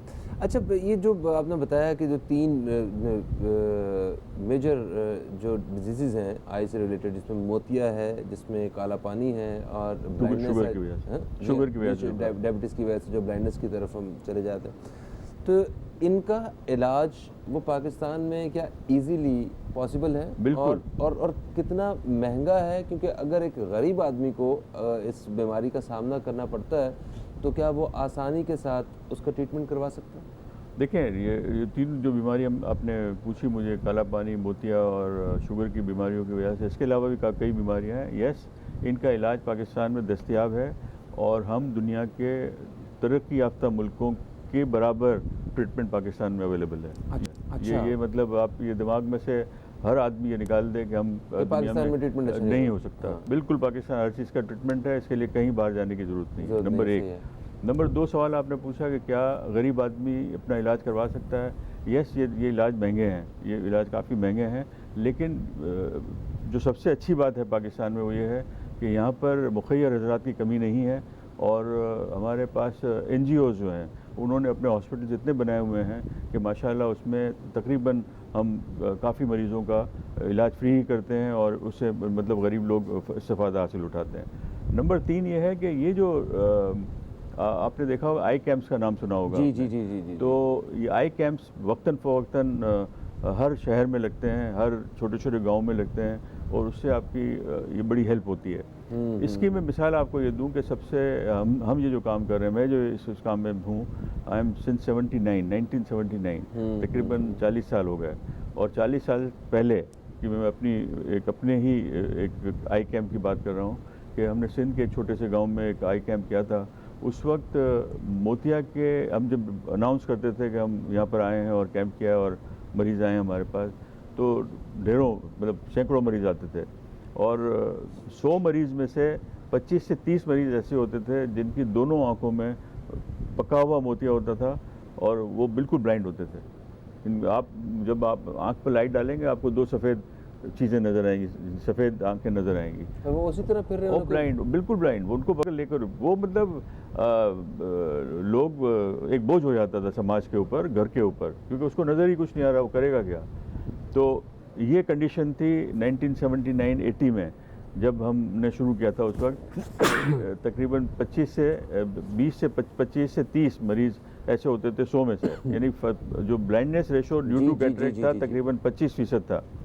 आज 2018 में कंडीशन ये है कि जब हम सिंध के छोटे से गांव में या पंजाब के गांव में जाते हैं तो हम ये देखते हैं कि तकरीबन 3 या 4 मरीज ऐसे मिलते हैं जिनको कि ये, तो जो 25 से 30 थे वो 4 पर आ गए हैं। उसकी वजह सिर्फ यही है कि मुखैर हजरात और NGOs और अवेयरनेस भी, एंड अवेयरनेस हाँ, भी, उन्हें पता चल गया कि इसका क्योर हो सकता है और वो बाहर जाना शुरू हुए और उन्हें उनका बगैर पैसों में या कम पैसों में भी इलाज मुमकिन हुआ। अच्छा, मैं आपसे ज़रा एक ब्रेक की तरफ बढ़ रहे हैं हम लोग, ब्रेक बहुत ज़रूरी होती है, तो ब्रेक से वापस आते हैं तो ये जानते हैं कि जो लोग इन सारे अमराज में मुब्तला हैं वो अपना इलाज कैसे करवा सकते हैं और हम किसी दूसरे के लिए मुअस्सर और मुफीद शहरी कैसे साबित हो सकते हैं। कहीं मत जाइए, अब तक देखते रहिए न्यूज़ कैफ़े, देखते रहिए।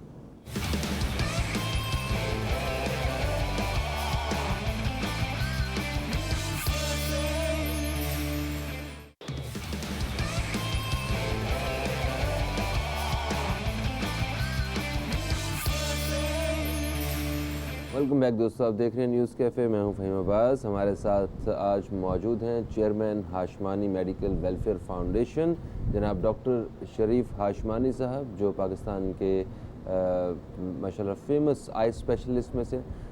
तो सर, अब आपने बताया कि इन 3 अमराज का सामना हम पाकिस्तानियों को करना पड़ता है, जो जहाँ हम रहते हैं यहाँ पे इन मसाइल का सामना करना पड़ता है। डायबिटीज़ की वजह से हमारी जो बिनाई है उसके जाने का ख़तरा होता है। उसके अलावा जो है काला पानी एक मर्ज़ है आँखों से मुतल्लिक़, उसका सामना करना पड़ता है और मोतिया के हवाले से भी काफ़ी सारे लोग परेशान होते हैं। अच्छा, ये मोतिया में एक सफ़ेद मोतिया और काला मोतिया ऐसा भी होता है ना? बिल्कुल बिल्कुल, हाँ। सफ़ेद मोतिया मीन्स मोतिया और काला मोतिया का मतलब काला पानी या ग्लोकोमा। हाँ, ओके, ठीक हो गया। अच्छा, एक कॉलर हमारे साथ है, हम शामिल करते हैं और फिर ज़रा इसके इलाज के हवाले से बात करेंगे कि इलाज कैसे मुमकिन है और कहाँ पे मुमकिन है। अस्सलाम वालेकुम जी, कौन है हमारे साथ? जी, अस्सलाम वालेकुम जी। वालेकुम अस्सलाम, कौन है हमारे साथ? मैं फौजिया बात कर रही हूँ इस्लामाबाद DHA से। आपको जनाब हम खुश आमदीद कहते हैं, क्या पूछना चाहेंगे? थैंक यू जी, बहुत अच्छा प्रोग्राम है। नवाजिश। तो मैं डॉक्टर साहब से बात करना चाह रही थी अपनी आंखों के मतलब। बात तो कीजिए। मैं ये पूछना चाह रही थी डॉक्टर साहब से, डॉक्टर साहब मुझे कम से कम 10-12 साल से एक बीमारी की शिकायत है आंखों में, वो कि मैंने इसका छोटे से लेके CT स्कैन तक मैंने करवा लिया अपनी आंखों का, तो उसमें उन्होंने मुझे कुछ भी नहीं बताया कि आपको कुछ भी मसला नहीं। तो दुनिया जहान की जितनी भी एलर्जी की दवाई हैं ना, ड्रॉप्स हैं, वो उन्होंने मुझे दी हैं, तो उससे भी मुझे कोई फ़र्क नहीं पड़ा। तो मेरी आंखों का मसला ये है कि ब्लिंकिंग करती हैं 5-6 बजे के बाद, जो मेरी आंखें हैं ना वो ब्लिंक करती हैं और ऐसे लगता है जैसे अंदर कोई रेत पड़ गई हो। तो फिर उससे मेरे सर में चक्कर आने शुरू हो जाते हैं। तो मैं मतलब कोशिश करती हूँ कि या तो बैठ जाऊँ या लेट जाऊँ, तो उससे ये मुझे समझ नहीं आती कि ये मसला क्या है मेरी आंखों का।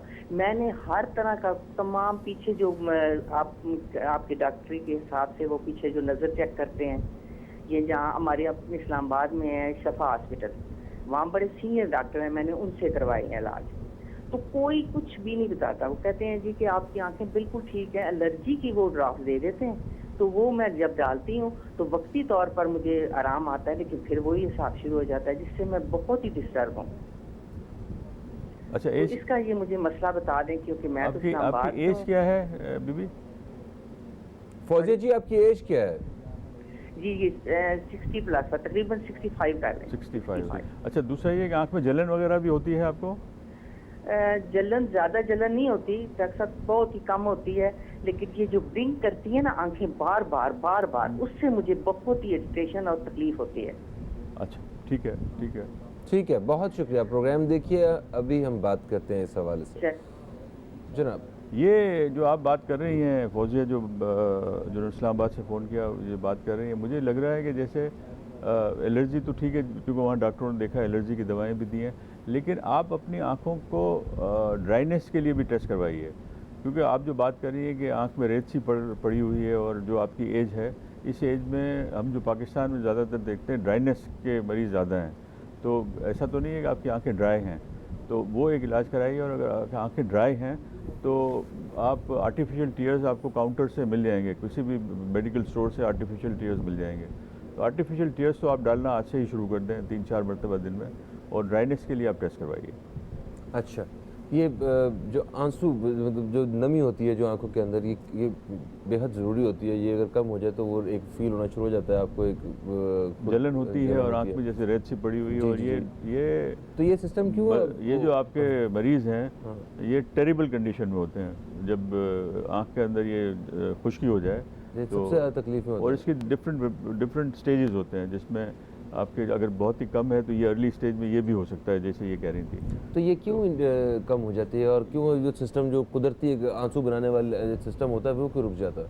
वो आपके 70% केसेस में तो आप कहते हैं, हम ही कहते हैं कि इडियोपैथिक, कि हमें पता नहीं क्यों होता है। अच्छा। लेकिन 30% केसेस जिन्हें पता है उसमें एक मुख्तलिफ किस्म की दवाएं हम जो इस्तेमाल करते हैं, ब्लड प्रेशर के लिए, आर्थराइटिस के लिए, आपके रात को सोने वाली दवाएं, ये सारी आपकी आंखों के आंसुओं को बनाने में कम करती हैं। अच्छा, तो अच्छा। ये सबसे बड़ा मसला ये है कि अच्छा, फिर दूसरी बात एंजाइटी पेशेंट जितने होते हैं उनको, तो इसकी कोई रीज़न नहीं है। लेकिन सबसे बड़ा रिलेशन है वो आर्थराइटिस जिनको होता है, जी, जोड़ों का मर्ज जिनको होता है, जी, जी। वो मरीज की आंखों में आंसू की मिकदार कम हो जाती है। अच्छा, बिल्कुल सही। एक चीज़ और फिर ज़रा आगे बढ़ते हैं, इलाज की तरफ आते हैं। क्या साइकोलॉजिकली भी कुछ ऐसे इश्यूज होते हैं कि आँख की बीमारी जो है हम महसूस कर रहे होते हैं कि मेरी यानी आँख में दर्द होती है, मेरी ऐसे नज़र नहीं आता, या मैं आँखें, ये कुछ साइकोलॉजिकली भी होता है जिनको हो सकता है, लेकिन आप उसका अगर चेकअप करवाएं और अगर कोई चीज़ नहीं है तो फिर हम आखिर में कह सकते हैं कि साइकोलॉजिकल है। लेकिन पहले सबसे पहली बात है चेकअप्स होने चाहिए सारे। हमें सारी चीज़ें एक्सक्लूड करनी है, किसी भी बीमारी को साइकोलॉजिकल करने से पहले हमें सारी चीज़ एक्सक्लूड करनी है। कोई बीमारी नहीं है। नहीं, वो तो ठीक है, वो तो वैसे, मगर क्या एग्जिस्ट करते हैं? हो सकती है, ये हो सकती है। ठीक है।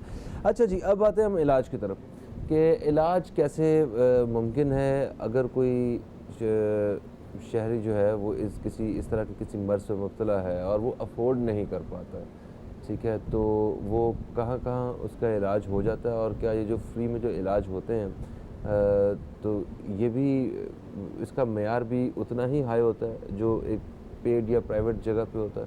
तो इस हवाले से बड़ा अच्छा सवाल किया है आपने, कि आपने एक पहला सवाल ये किया कि इलाज अवेलेबल है, नंबर 1। नंबर 2 बात है क्या वो मेयारी होता है, क्योंकि फ्री में तो आपको मेयारी चीज़ नहीं मिल सकती। जी हाँ।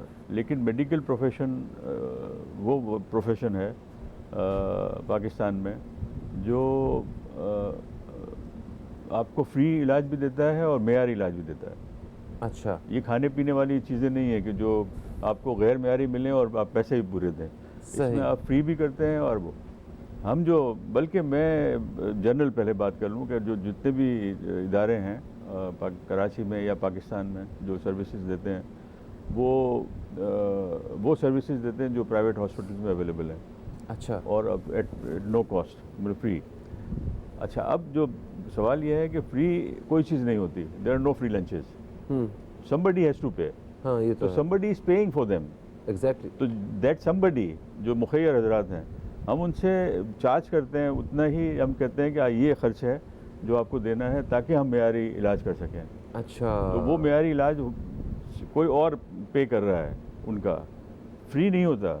फ्री सिर्फ ये होता है कि मैं अपना ऑपरेशन कर रहा हूँ और वो ऑपरेशन के मैं कोई चार्जेस न करूँ, अपना पैसा न, सर्विसेज हैं वो आप लेकिन जो लेंस हम डालते हैं, जो दवाएं हम इस्तेमाल करते हैं, जो लोग हमारे साथ होते हैं, जो टीम हमारे साथ होती है, जो इलेक्ट्रिसिटी हम जो खर्च करते हैं, जो मशीनें हम खर्च करते हैं, वो सारी चीज़ें पेड होती हैं।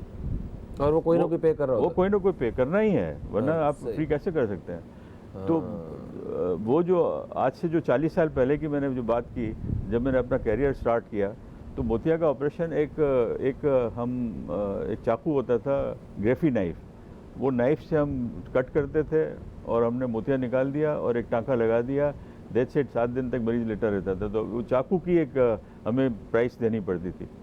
आज एक पूरा इट्स एन इंडस्ट्री टाइप कि आप करोड़ों रुपए खर्च करते हैं तब एक आई हॉस्पिटल खड़ा होता है, और आप करोड़ों रुपए खर्च करते हैं तब एक आई स्पेशलिस्ट बनता है। और वो जो आप ये करोड़ों रुपए जो खर्च करते हैं और एक वो बनता है, इसके बाद वो पैसे जो है वो एक फिलैंथ्रोपिस्ट को देने हैं, तब जाकर आप गरीबों का इलाज आप फ्री कर सकते हैं। डॉक्टर अपने पैसे नहीं लेगा, लेकिन जो मशीनों के चार्जेस हैं, जो दवाओं के चार्जेस हैं, जो मैंने आपसे कहा कि 40 साल पहले हमें एक नाइफ़ की ज़रूरत होती थी जो 200 रुपये का मिलता था। आज हमें जब एक सेटअप हम करते हैं गांव में भी, तो हमें एक फेको मशीन चाहिए जो तकरीबन 40 लाख से लेकर और 1.5 करोड़ रुपए तक की है। वाह। फिर हमें माइक्रोस्कोप चाहिए जो जो 40 लाख से लेकर फिर 1.5 करोड़ रुपए तक की है। तो ये इक्विपमेंट तो आपको चाहिए। फिर आपको पूरा स्टाफ चाहिए जो जो आपको साथ दे और जिसके लिए एक्सपर्ट्स चाहिए। हर चीज़ चाहिए, course। लेंसेज चाहिए आपको, दवाएं चाहिए। तो ये वैसे एक रफली एक अंदाजे के मुताबिक अगर कोई मोतिये का इलाज है तो वो कितने पैसों में वो हो जाता है, यानी कि कोई रेंज बता दें उसकी। देखें 10,000 से लेकर और तकरीबन आप समझें 1.5 लाख रुपए तक का रेंज है। अच्छा। हाँ, डिपेंडिंग अपॉन कि आप कौन सी टेक्नोलॉजी यूज़ कर रहे हैं और क्या मशीन इस्तेमाल कर रहे हैं। बिल्कुल सही, बिल्कुल सही। अच्छा, एक कॉलर हमारे साथ है, मैं ज़रा शामिल करते हैं, फिर उसके बाद ज़रा अपनी बात को आगे बढ़ाते हैं। अस्सलाम वालेकुम जी, कौन है हमारे साथ? वालेकुम अस्सलाम, समीना अलीम बात कर रही हूँ कराची से। आपको खुश आमदीद कहते हैं, क्या थैंक कहेंगे? यू, बहुत शुक्रिया। ये डॉक्टर साहब को जिन शख्सियत को आपने बुलाया है, माशाल्लाह माशाल्लाह बहुत अपना काम करते हैं, किसी को पता भी नहीं चलता। चैरिटी वर्क इनका इतना है। मेरा अभी रिसेंटली उन्होंने आँखों का ऑपरेशन किया है और माशाल्लाह माशाल्लाह बहुत खुशियाँ बांट रहे हैं। लोग आते हैं तो झोली फैला फैला के दुआएं दे के जाते हैं। एक बात। दूसरी बात ये कि जब मैं एक दफ़ा गई थी अपना फॉलो अप के लिए, चेकअप के लिए, तो मैं अपने लाइन में टर्न में बैठी हुई थी, तो कोई एक पेशेंट आया था इनके पास, मैं देख रही थी, तो वो उनको आंखें वाँखें दिखा दी, सब कुछ हो गया, तो वो कह रहे हैं कि डॉक्टर साहब मेरे पास तो पैसे नहीं हैं। मैं देख रही थी, मैं डॉक्टर साहब कह रहे हैं इधर आओ। उनके कान में कहा मैं तुम्हारे कोई पैसे नहीं लूँगा, तुम जाओ। और जब दोबारा मैं गई तो वो इतना खुश था, इतना खुश था। उसका फ्री ऑफ कॉस्ट डॉक्टर साहब ने ऑपरेशन कर दिया और सब कुछ माशाल्लाह उसका इतना बेहतर हो गया, वो रो के गया लिटरली। तो ऐसी शख्सियत अल्लाह पाक, मैं इनको कहती हूँ कि बहुत सेहत तंदुरुस्ती दे, बहुत अच्छे नाइस बंदे हैं। Thank you so much, thank you so much जी, बहुत शुक्रिया, बहुत शुक्रिया। आप मरीजों को रुला देते हैं मगर खुशी में रुलाया है।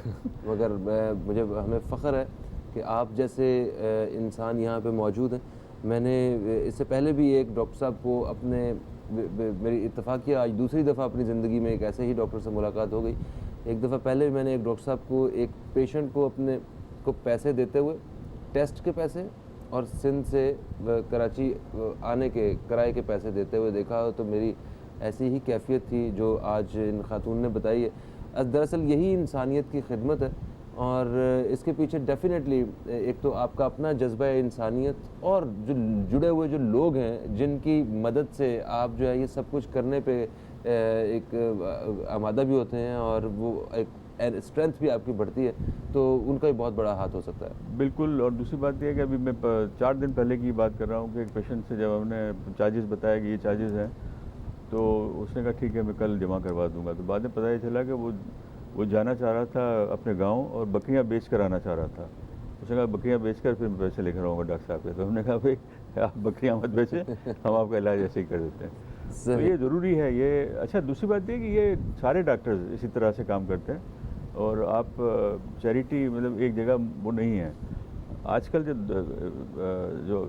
जो बड़ा अफसोस होता है बाद औक़ात के कोई चीज़ ख़राब हुई तो वो सीधा आपने कह दिया डॉक्टर ने ख़राब कर दिया। तो ये चीज़ नहीं है, कोई डॉक्टर ख़राब कर ही नहीं सकता।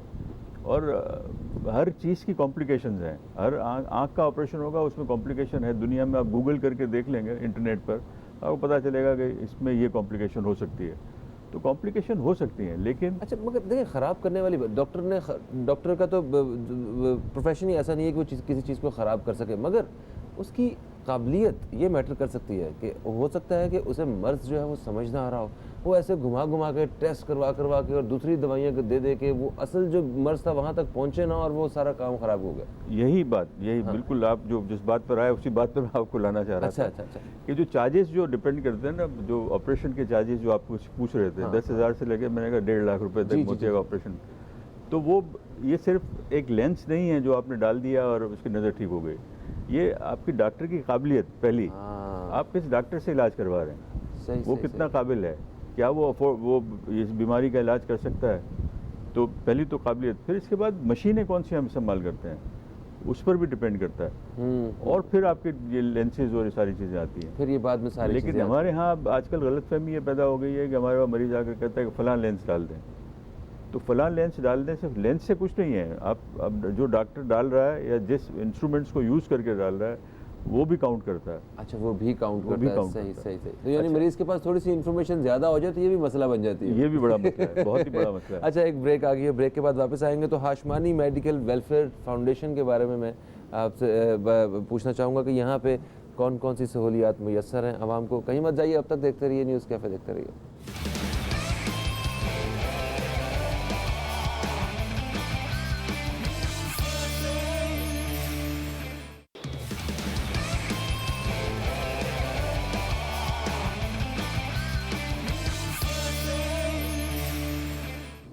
वेलकम बैक दोस्तों, आप देख रहे हैं न्यूज़ कैफ़े। मैं हूं फ़हीम अब्बास और आज प्रोग्राम के इस हाफ में आँखों के बारे में बात करके मुझे ये वाकई अंदाज़ा हो रहा है कि आँखें बहुत बड़ी नेमत हैं। जिन लोगों को आँखों के मुतल्लिक अमराज का सामना है उनके बारे में हमने बात की। हमारे साथ उनके मुल्क के मशहूर आई स्पेशलिस्ट मौजूद हैं, डॉक्टर शरीफ हाशमानी साहब, जो कि चेयरमैन हैं हाशमानी मेडिकल वेलफेयर फाउंडेशन के भी। तो अभी इनसे ज़रा इनके मेडिकल वेलफेयर फाउंडेशन के हवाले से बात करते हैं। ये वेलफेयर फाउंडेशन का ख्याल कैसे आया आपको?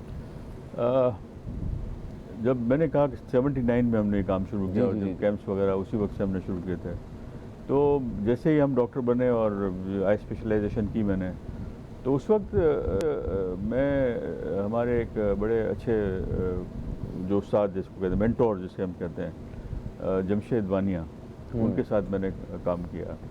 और उस वक्त जो सबसे बड़ा नाम कराची में था MH Rizvi, Spencer eye hospital, जो आई कैंप्स किया करते थे। तो उस वक्त मैंने ये देखा कि इस शोबे में कम तरक्की याफ्ता मरीज़ इतने ज़्यादा हैं और इलाज नहीं मिल रहा।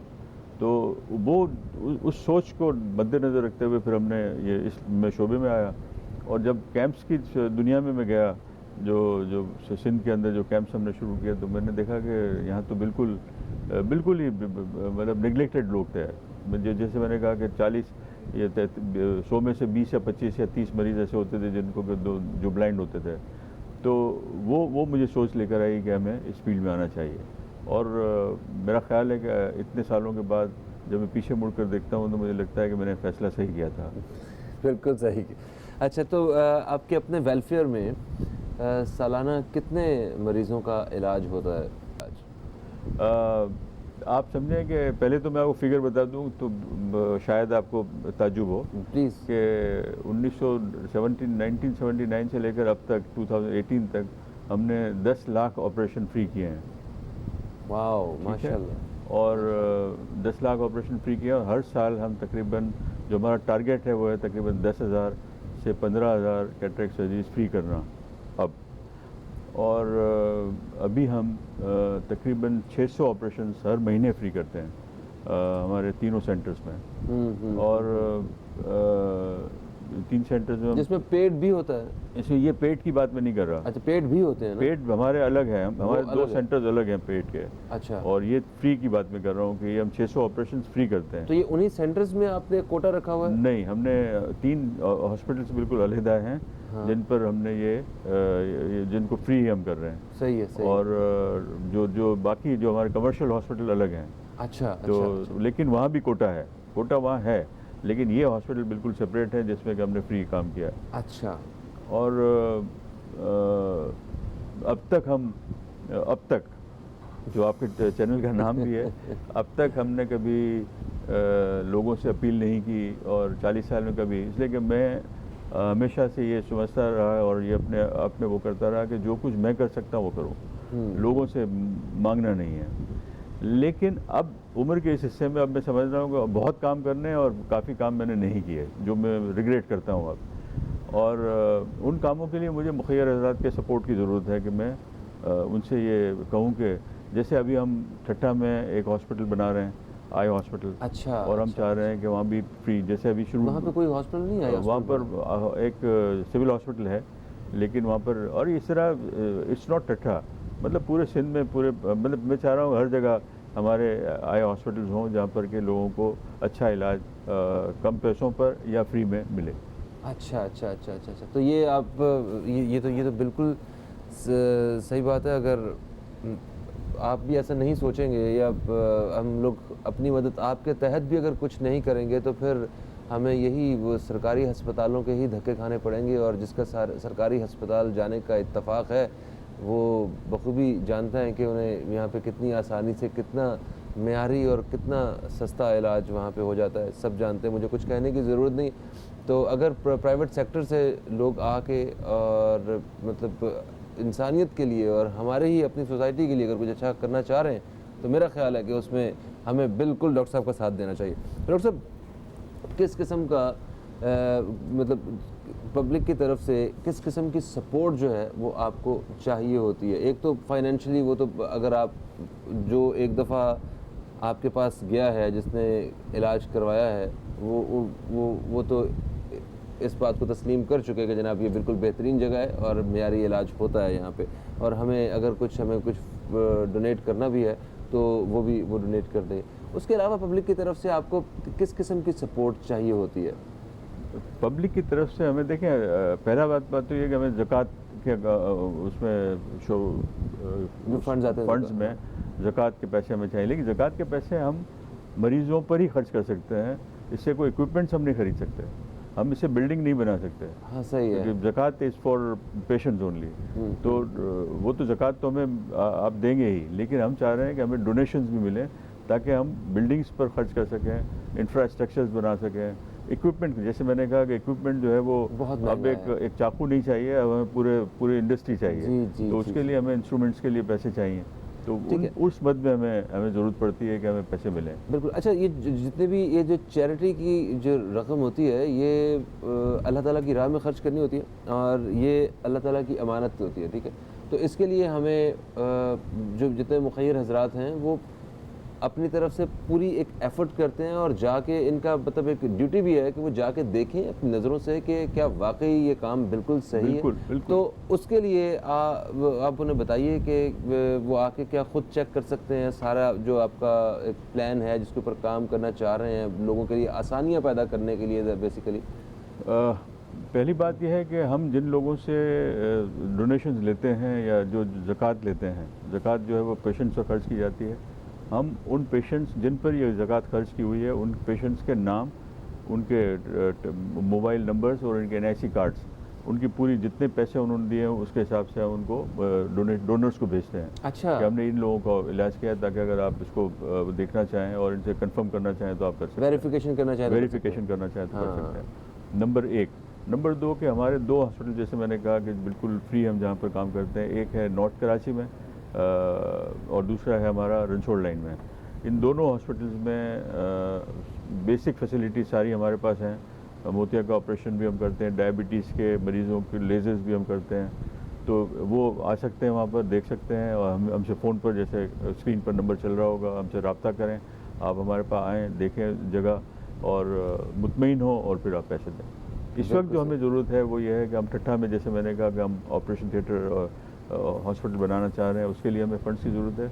दूसरी बात यह है कि अब हम अपने जनरल हॉस्पिटल को भी एक्सटेंड कर रहे हैं और जनरल हॉस्पिटल में भी हम चाह रहे हैं कि CT स्कैन, MRI और ये सब हम इंस्टॉल कर रहे हैं। बिल्कुल सही, बिल्कुल सही। अच्छा, हाशमानिस के जो हॉस्पिटल्स हैं यहाँ से अगर कोई इलाज करवाना चाहे और वो अफोर्ड ना कर पा रहा हो तो उसके लिए क्या तरीकाकार है, थोड़ा सा इस बारे में बताइए। उसे अस्पताल आना है और वहाँ पर जो एडमिनिस्ट्रेटर है उसे बात करनी है कि वो अफोर्ड नहीं कर सकते, और वो हम सारा उसका वेलफेयर, हमारा विंग है पूरा, वो हम टोटल फ्री कर देते हैं। तो ये देखें ना, जब हॉस्पिटल जाते हैं तो उसमें कोई एक फ़ीस होती है, चेकअप फ़ीस, ठीक है, वो मेरा ख्याल 1500-2000 से कम तो नहीं होगी कहीं भी आज के दौर में किसी अच्छे हॉस्पिटल में। तो अगर कोई पेशेंट ऐसा है जो ये भी अफोर्ड नहीं कर पा रहा है, वो कैसे आके जो है बात करें? आकर उसने एडमिनिस्ट्रेटर से बात करनी है कि वो ये फीस अफोर्ड नहीं कर पा रहा, वो सारा इलाज इसका फ्री होगा। अच्छा, हाँ, तो वो उनकी अथॉरिटीज़ में है वो? बिल्कुल बिल्कुल, एडमिनिस्ट्रेटर सारे जो हमारे हैं उनको सब पता है, और वो कोई चार्ज नहीं करते। कोई चार्ज नहीं करते।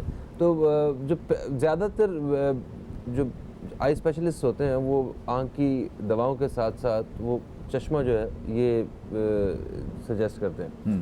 तो क्या अगर जो ऐसे मरीज़ हैं जो अफोर्ड नहीं कर पाते तो क्या उन्हें ऐनक वगैरह भी वहाँ पे फ्री में दी जाती है? ये डिपेंड करता है जो ऑपरेशन जिनके हो जाते हैं, जिन मरीजों के और उनको चश्मे की ज़रूरत है वो फ्री दिए जाते हैं। अच्छा ठीक है। लेकिन ये वाला जो है ये डिपेंड करता है, अगर पेशेंट बहुत ही ज़्यादा पुअर है और नहीं अफोर्ड कर सकता तो ये चश्मा भी फ्री दिया जाता है। बिल्कुल सही। तो इसमें जितने आपके कमर्शियल हॉस्पिटल्स हैं, ये आपने उनका बताया कि वहाँ पे जाके आप रिक्वेस्ट बता सकते हैं कि जनाब कि मैं अफोर्ड नहीं कर पाता हूँ, तो वो जो उनकी ये सारी मालूमात ये सीगा राज में रखी जाती है। बिल्कुल, वो किसी को हम नहीं बताते। इवन जो डॉक्टर इलाज कर रहा है उसको भी नहीं पता कि ये पेशेंट जो है फ्री में इलाज करवा रहा है, क्योंकि उससे आपका फ़र्क पड़ जाता है। हाँ, डॉक्टर भी एक इंसान है ना। जी जी जी जी। तो वो उसको भी नहीं पता, क्योंकि उसे पेमेंट मिलेगी, डॉक्टर जो इलाज करेगा उसको पेमेंट मिलेगी, लेकिन that payment will be from welfare fund. Very nice, माशाल्लाह।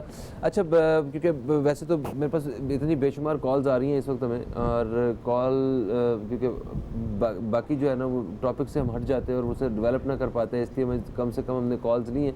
मगर आप लोगों को ये बताता चलूँ कि जुमे के रोज़ डॉक्टर साहब से हमने रिक्वेस्ट की है, वो जुमे के दिन वो दोबारा तशरीफ़ लाएंगे।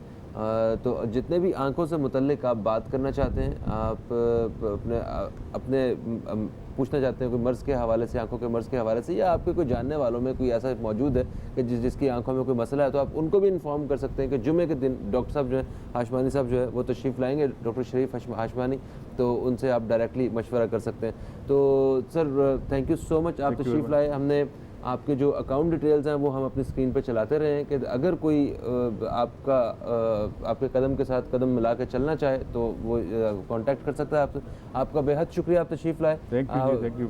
तो दोस्तों, हमारे प्रोग्राम का वक्त जो है वो अपने अख्ताम की तरफ पहुंच चुका है। आप सब दोस्तों का भी मैं शुक्रिया अदा करता हूं कि आपने प्रोग्राम को देखा। जितने भी कुछ आप सजेशंस देना चाहें, कोई मशवरा देना चाहें, तो उसके लिए हमारा फेसबुक पेज है www.facebook.com/newscafe। अपना बहुत सारा ख्याल रखिए, दुआ में याद रखिए। आपसे फिर मुलाकात होगी, तब तक के लिए खुदा हाफ़िज़। पाकिस्तान जिंदाबाद।